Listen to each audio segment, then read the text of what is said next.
complete stop.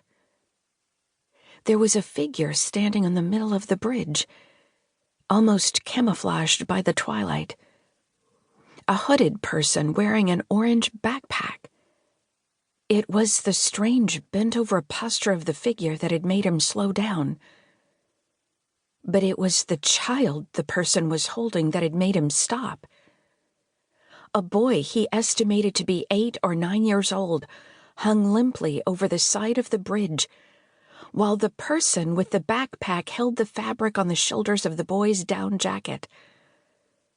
The person was yelling, but the wind snatched up the words, punching holes in them, so he couldn't hear what was being said. He looked over at the car again, and saw yet another insistent blink of the headlights.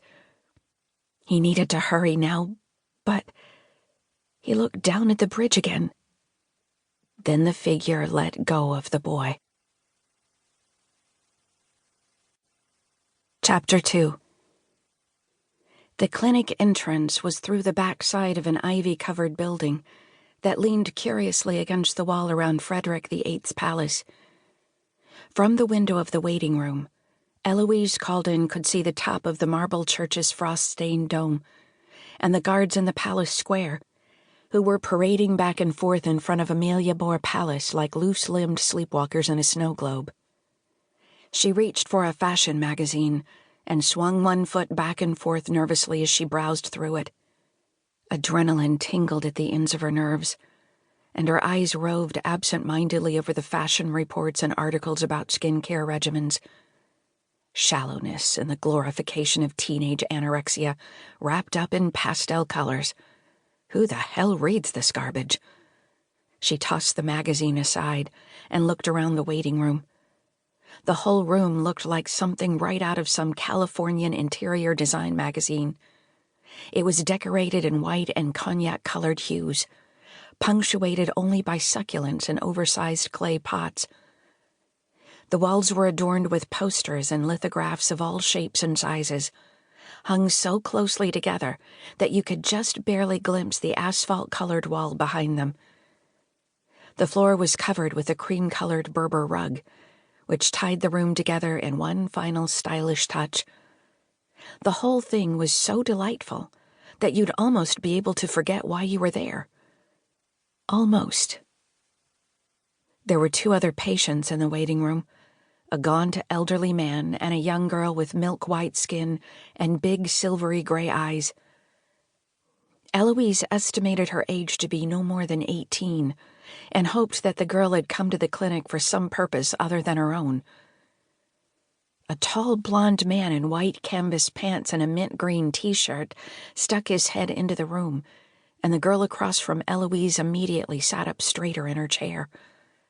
She inhaled oddly through her nose, moistened her lips, and tried to make them seem fuller by half-opening her mouth into a pout. The expression left her looking like she had just detected some objectionable odor in the room. Selfie face, Heloise thought, one of the era's oddest inventions. The man in the doorway swept a lock of hair out of his eyes with a toss of his head, and then nodded to Heloise. "Heloise?" She stood up. She just had to get it over with now. The doctor showed her into the exam room with a motion of his arm. He read her records on the computer screen and then looked at Heloise. "So, Heloise, you're pregnant?" He mispronounced her name. The hard H made her name sound harsh, like an effort. Heloise had corrected him at every appointment for the last 4 years. This time she let it go. Instead she said, "Yes, so it would appear." "Have you ever been pregnant before?" She shook her head and showed him the test, which she had brought in her purse. There were 2 red lines inside the plastic window in the middle of the stick. One was very clear, the other a misty watercolor, weak like the beginning of a rainbow that you could see best by not looking at it directly.